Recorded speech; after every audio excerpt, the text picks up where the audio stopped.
To hold a seance, you should gather a small group of people who are interested and open-minded.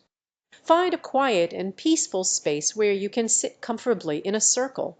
Begin by creating a calm atmosphere with low lighting and perhaps some soft music.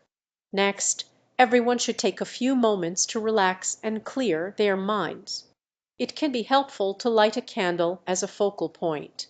Once everyone is settled, choose someone to act as the medium or facilitator. The medium will lead the group in focusing their energy and creating a connection with the spiritual realm. They can guide the group in setting intentions, calling upon spirits, and asking questions. It is important to remain respectful and patient during the seance. Be open to any potential messages or sensations you may experience.